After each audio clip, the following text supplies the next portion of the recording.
Hello, hello, hello, everyone. Welcome back again on Hour of Healing. Today is another week. I hope you are ready for another thought-provoking topic. We're going to discuss about a topic titled Day by Day. My name is Candace, and I'm going to be your host. I'm with Dr. Joe here today. Dr. Joe, welcome in again. Thank you so much, Sister Candice, for hosting us, and congratulations on your recent ordination. Thank you. Yes, we thank God for how far He's brought us. It's truly an honor and a privilege. So we hope to see what's next. So we thank God. Absolutely. But today's topic is day by day. I know when people are going through things, we tell them, oh, take it day by day, take it one day at a time. Are we taking this discussion towards that line of thought, or what is the idea behind today's topic? Absolutely, Sister Candice. Day by day, right? And, it's been said many times that life is full of choices. But I sat down and I was thinking about this phrase that we hear said several times each day over and over again. And I started asking myself that what do we really mean when we say life is full of choices? And one of the things that I came to a realization of is that when we say life is full of choices, most of us or most people don't realize that these have to do with the daily choices that they have to make. It's not that life is full of choices only when you need to make a decision between good or bad, or dating someone versus not dating someone, buying a car versus not buying a car. Mhm. Those are very obvious choices. Uh-huh. But subtle to this statement is the idea that one needs to make certain decisions on a daily basis that lead or contribute to their becoming. It's like Candace, I started thinking about this when we recently, of course, talked about when God finds a man. Right. And as we were concluding that conversation, a few thoughts came into mind. And I realized that it's even more important once a person has been found by God to know that their life is no longer a long term life, but a day by day life.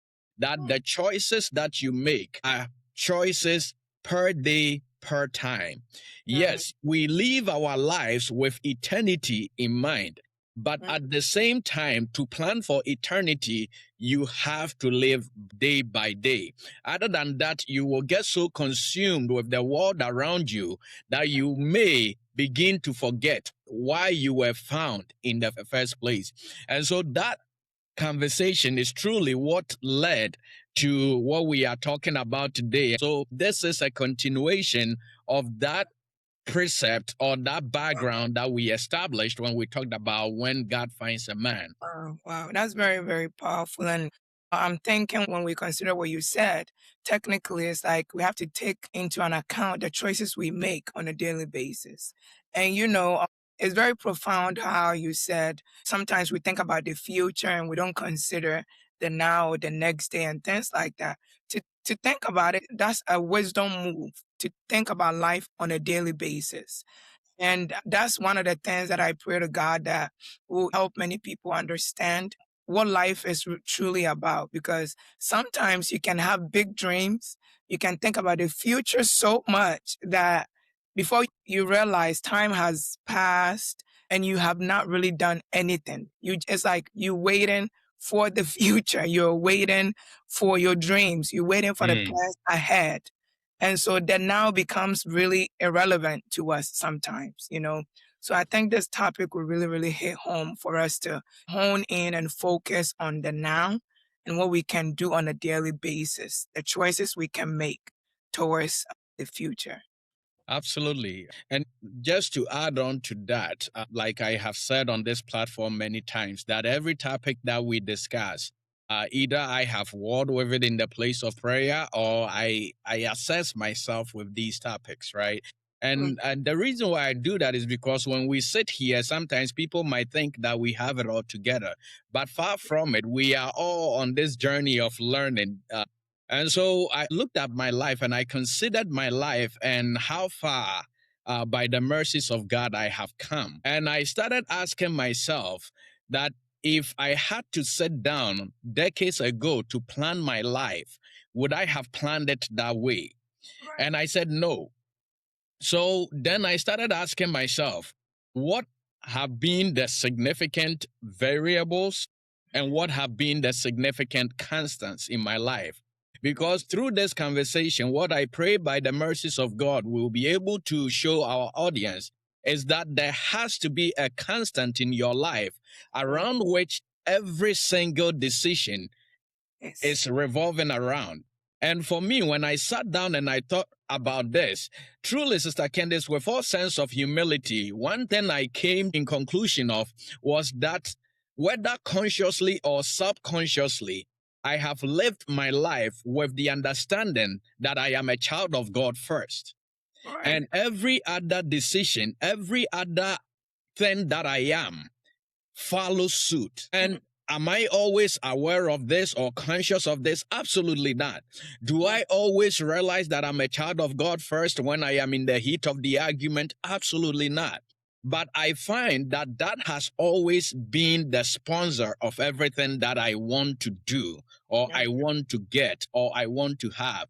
And Mm. so you will find in this conversation that there are very subtle things that need to sponsor our daily choices and Mm. our daily decisions. And sometimes when you don't have a pivot, when you don't have a constant that your daily decisions or your daily movements revolve around, that is where it becomes a bit messy and all those things. And so I really pray that God will give us grace to be able to distill this topic and dive into it so that it will be beneficial to our audience today. Wow. Yes, yes. And I think this is something that's needed. Sometimes there are some things we don't think about because they never crossed our mind. So such topics like this really wakes us up. So speaking about day to day, you go to bed, you wake up in the morning. A lot of people, first thing they think about is their coffee, right? Some people think about hot chocolate, their chai teas, whatever the case may be, or they think about their kids. So when we're thinking about day by day, how do we conquer each day?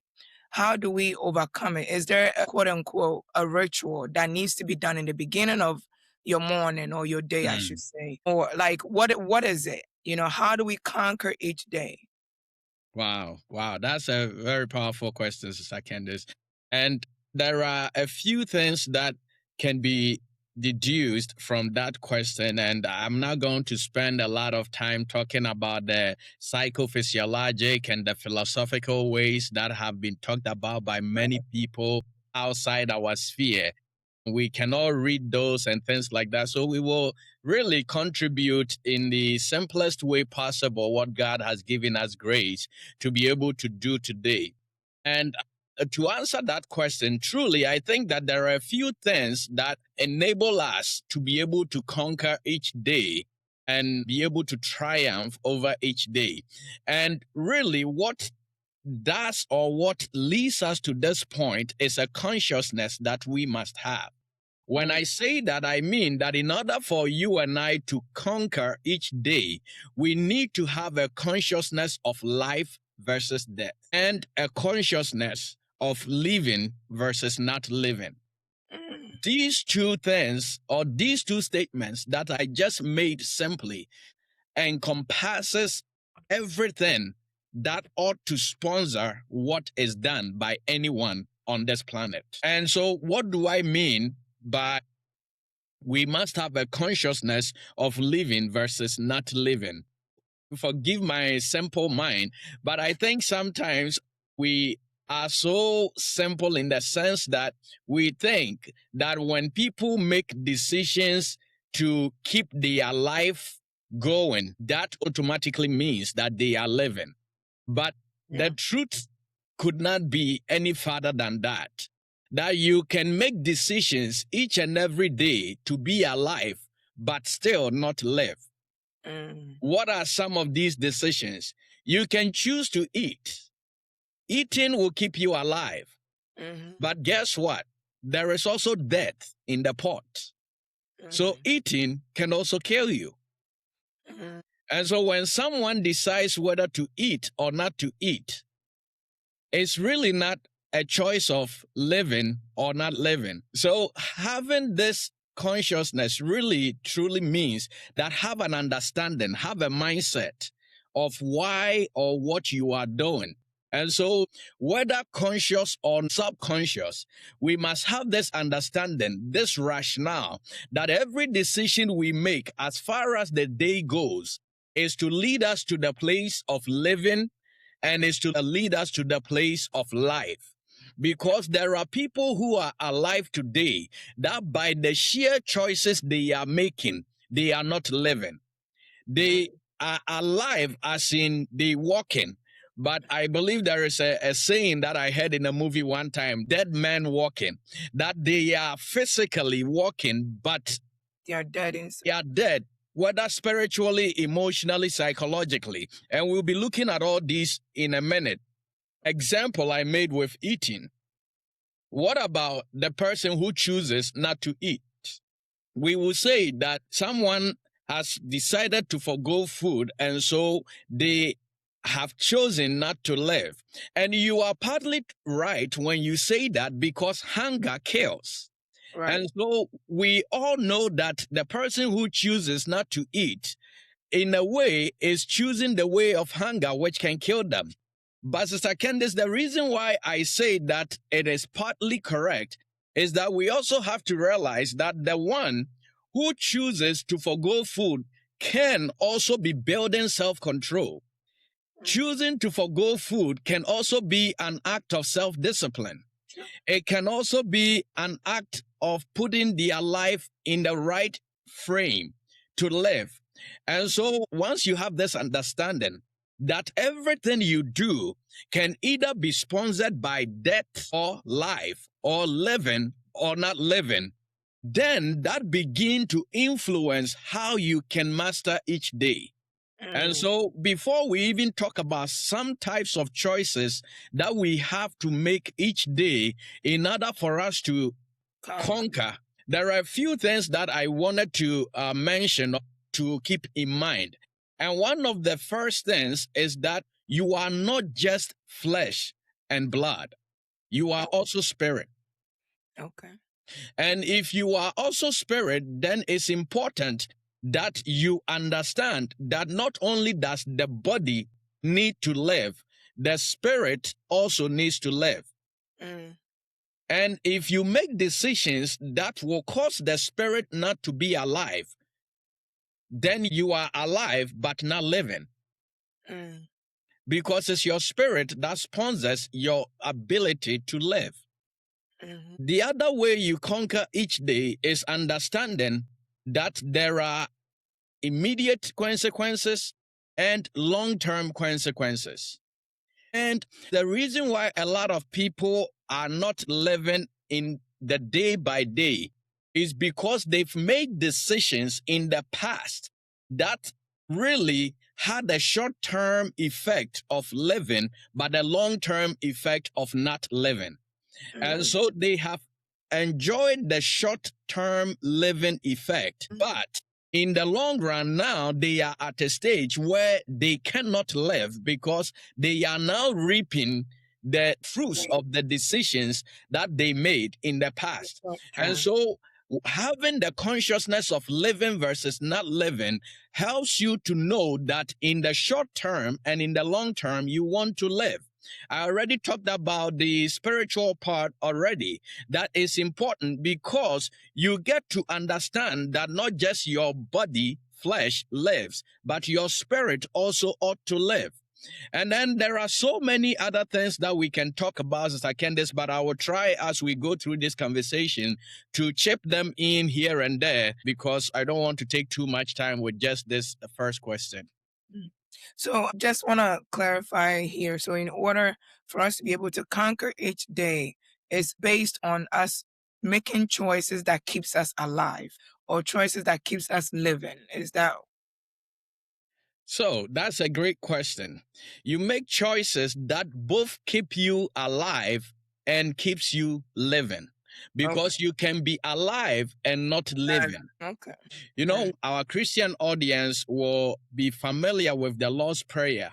And in the Lord's Prayer, Jesus taught his disciples that when you pray, you pray to God that his kingdom come and all that. That part is purely, I believe, for Christians. But after talking about God's greatness and all that and his kingdom being established on earth, Jesus pivots and say, then you ask, give us today our daily bread. And that is very profound because our daily bread does not necessarily have to do with just you. Even though you are the one praying the prayer, your daily bread may also involve your community. Why? Because your daily bread of peace is dependent on your community being safe. Your daily bread of income is dependent on the institutions doing what they suppose are required to do. What are institutions required to do? You work, you get paid. And so when you have prayed that give us today our daily bread, whether your daily portion of mercy, your daily portion of forgiveness, your daily portion of a paycheck for your livelihood, all these things are not purely you dependent. It is others also dependent. And so it's very profound when we have this consciousness of living and being alive, then when we make decisions that are to impact us for the day, we understand or realize that that decision that we have made or that choice we have made is not purely to benefit us. Because if you choose to have everything be about you, sooner or later you will realize that you've been alive all the time, but you were not living because no one can live being alone. Mhm. No one is an island. I Mhm. believe it's a very popular saying. But when they say that, one of the meanings is that no one survives alone. True. Yeah. Yeah. And maybe, Sister Candice, I should talk a bit about alone or loneliness. Being alone is not necessarily being lonely or single. Sometimes we have this funny thing we do that as soon as we hear someone is alone, we think they are single. No, there are married people who are alone. Lonely. There are people who are surrounded by sycophants, but yet they remain alone. And if you doubt this, ask most of your popular celebrities and all these people. When the lights are off, they will tell you what happens in the secret place. Yeah. And When, so when I talk about alone, that's now really what I'm talking about. But yeah. I'm talking about the fact that sometimes by day decisions we make, we can ostracize ourselves from everything and everyone who will, one, help bring us meaning in this life and Mhm. also benefit from us. There Mhm. are people who everything they do is revolved around themselves without a care or value for anyone else. But truly, when you live your life with that in mind, it does not show maturity. And most of all, it does not bring you to the point of living. You Right. can be alive for decades, but only live for a few minutes. Yeah. But I feel like it's actually a foolish thought to have to think you can make this life by yourself. But It's some do think that way. So it's a foolish thought. I'm not gonna say I'm sorry for that, but sometimes we have this perspective in mind and we stick with it and we never allow ourselves to be open for change and Mm, flexibility. And we mm, believe we are the wisest people walking on the planet. But there is nothing. Even Jesus needed help and needed people. mm, Anybody, you can ask any great person, any lesser person, any middleman, whatever you want to call it. Someone always needs someone. And it's a foolish thought for anyone to have that perspective that mm. I can make life by myself. Me, So, myself, and I. me, myself, and I, right? And I think sometimes the younger generation goes through that process or that journey until they get to a certain stage and or we Mm, realize, oh my God, I may need my parents, I may need my mm, siblings, I may need mm, my friends. But by that time, they have driven away their entire family, you know. So I just want to put it out there. If you have that mindset, know that it's not wisdom, right? mm, And mm. seek more knowledge about if you can do life on your own. If you find some miraculous way of doing it alone, power to you. But I believe you may not find anything on the planet or Google. Or even AI will tell you you need somebody. But anyway, so what are the choices? Because this is a choice. Deciding to make life by yourself or do life by yourself or Mm, it's a choice. So, mm. what are the types of choices that we can make on a daily basis to help us to conquer our day or to conquer life? Thank you so much, Sister Candice, for that input. And I will start answering that question by really picking up from where we just left off when we talk about choosing life. And so the question is, how do you choose life? I believe is what you asking me. Mhm. There are a few things that encompasses this statement that we hear people talk about: choose life, choose life. And I find that a few of the things that need to go into any decision or any choice for it to be consistent with the understanding of life is: one, that choice has to be informed. Now, a choice being informed does not necessarily mean it has to be informed academically or informed scientifically. A choice can be informed by mentorship, relationship, counseling. That is part of having or making an informed choice. What Mm, other things go into a choice being informed? A choice is also informed when there is honor in that choice. And most of the time, this is the part that we screw up, that we make choices without that choice having honor in it. When we talk about a choice having honor, it means that one, it gives reverence, and two, it also values people. This is really what honor is. And so when we say, or when people say choose life and they don't say what they mean, these are some of the things that they mean. Does the choice that you made honor or benefit humanity? Does the choice that you made benefit life on planet Earth? Does the choice that you made give reverence to God? As long as there's that component of honor.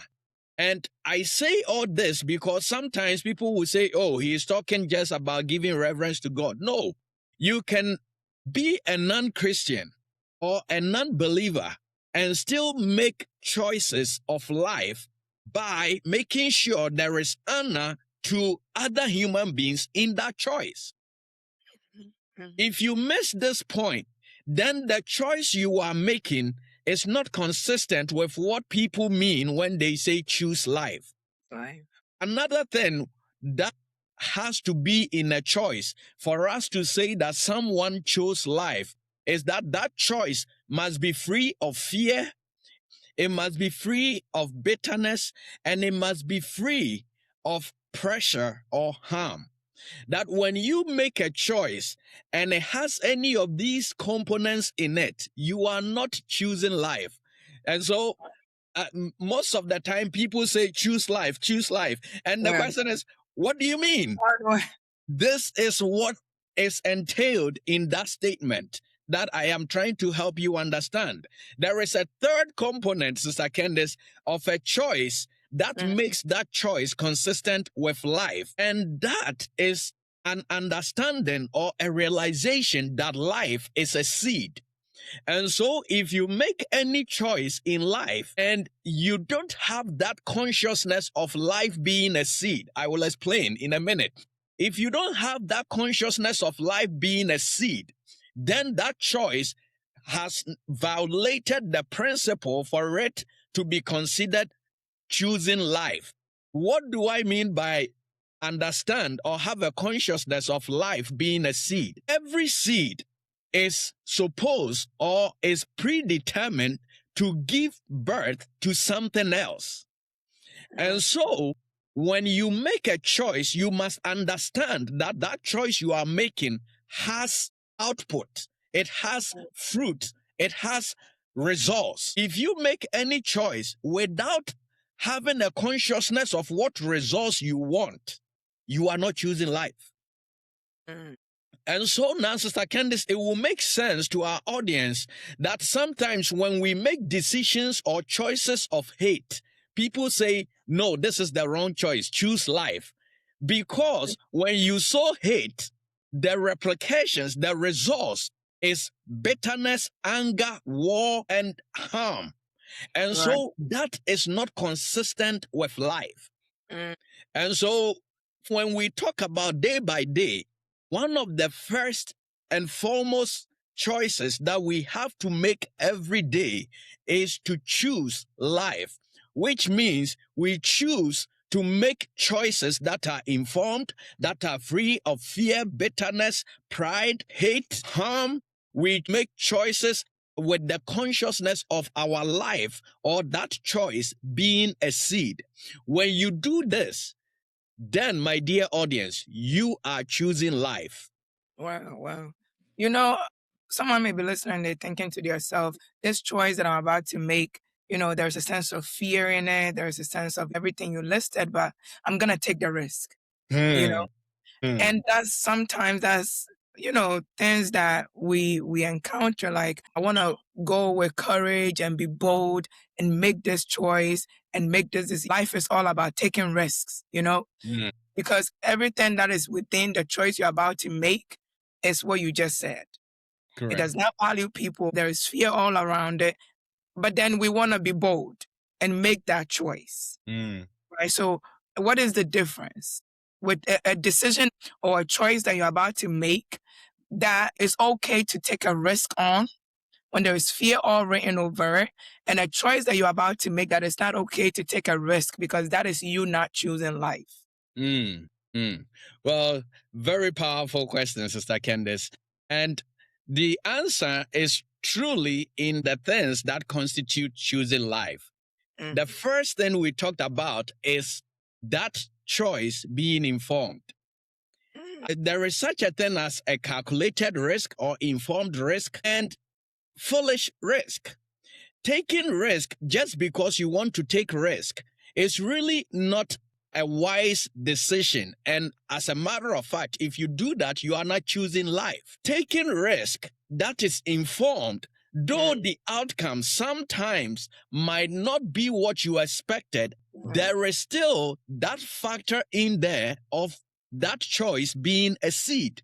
Mm. And so when you have made an informed calculation and realize that this is an informed risk, uh, me relocating to a different state is a risk. But is it informed? Yes, it's informed because I have done my research and have calculated the risk and noticed that there is great opportunity for your career to succeed and to blossom. And so you don't just pick up and leave. You have that consciousness.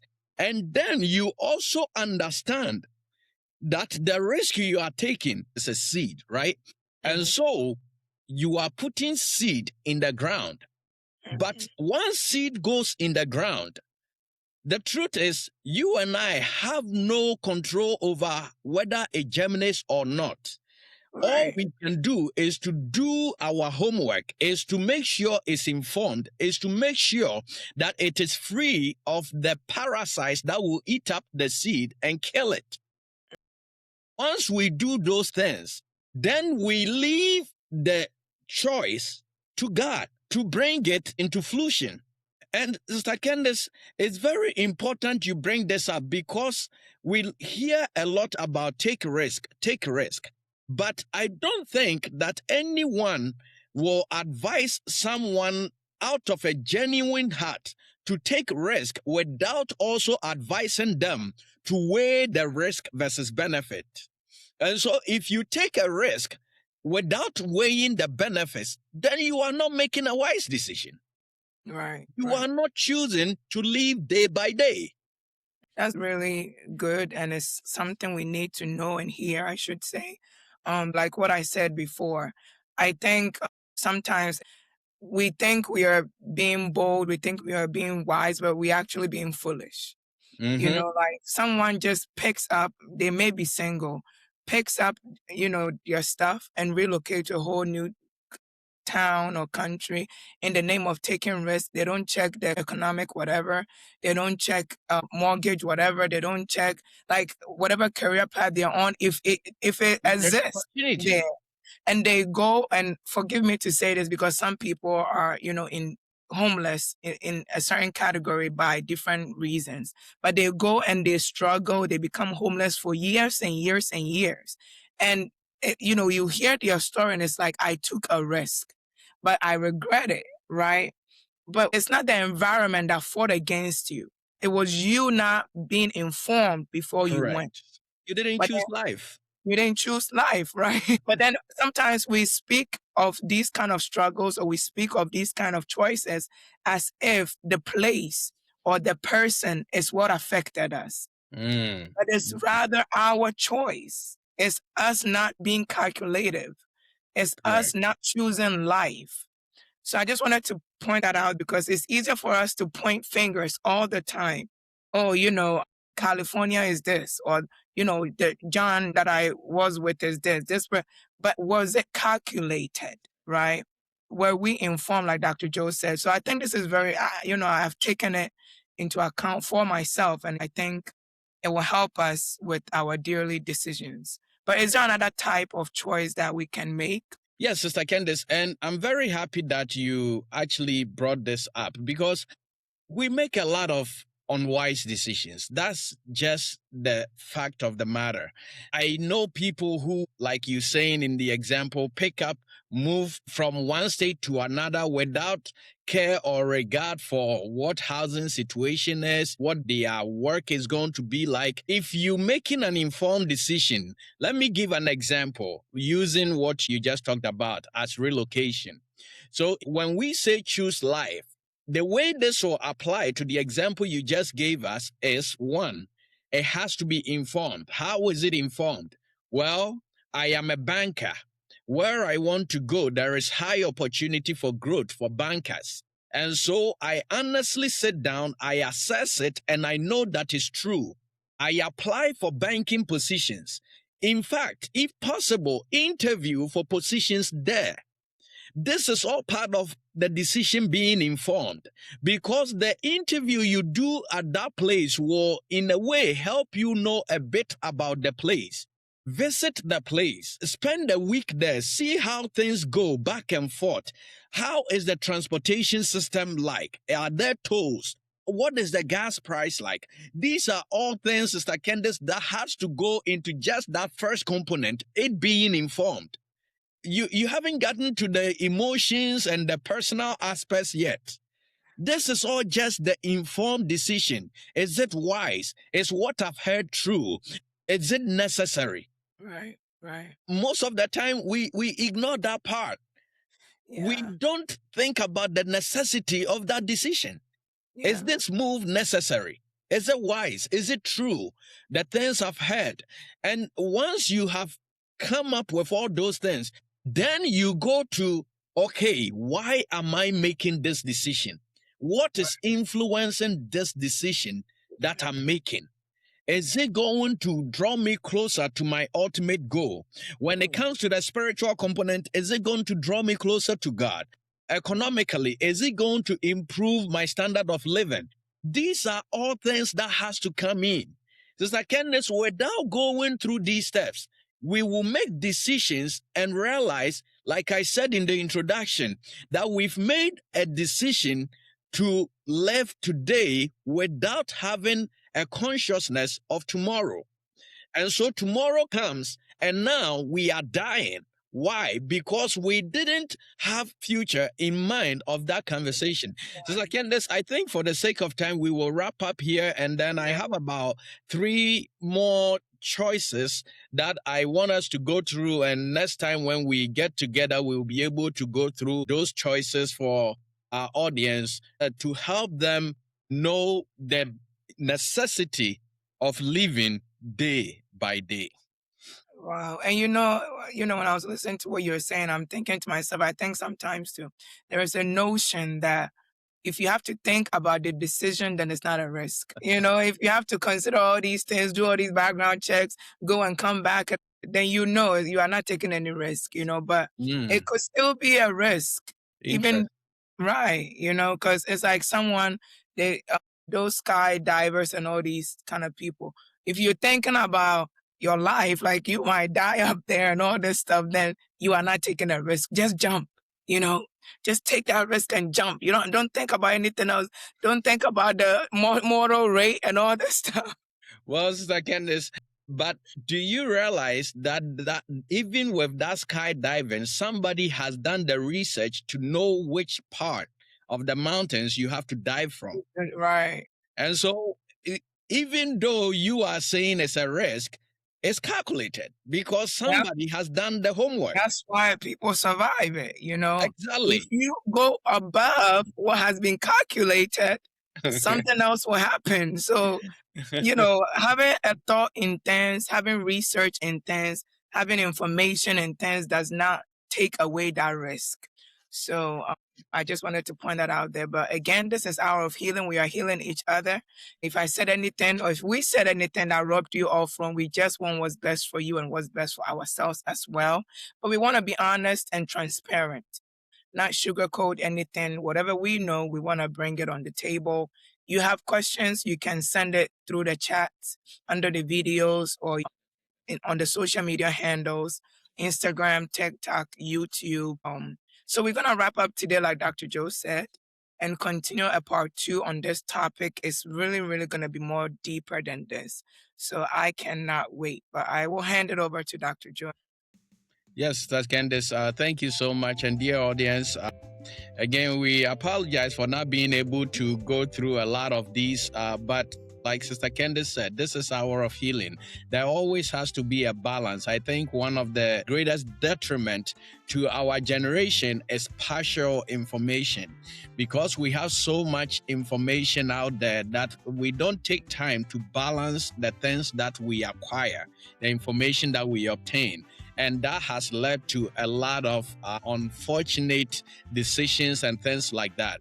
So I will not say much because we will be back to talk about this a bit more by talking about investment risk, to try to even explain choosing life as a strategy. And I believe that will be a blessing for our audience. So, dear audience, we just want to thank you so much for your time, for being with us each and every week. Sister Candice, thank you so, so much. You had a very, very busy weekend just last weekend, like I alluded to with your ordination, but you are here with us again for this recording, and we thank you so much. We pray that God blesses you, continue to make his will revealed to you and through you unto the world, not just on Hour of Healing, but also on your own platform, on Wipe, and also in your ministry as you dive into God's calling for your life. Dear audience, I want to thank you once again for being with us. We hope to see you again next week as we continue our discussion on day by day, the choices that you and I ought to make in order to conquer one day at a time. God bless you. We will see you same time next week. Bye bye.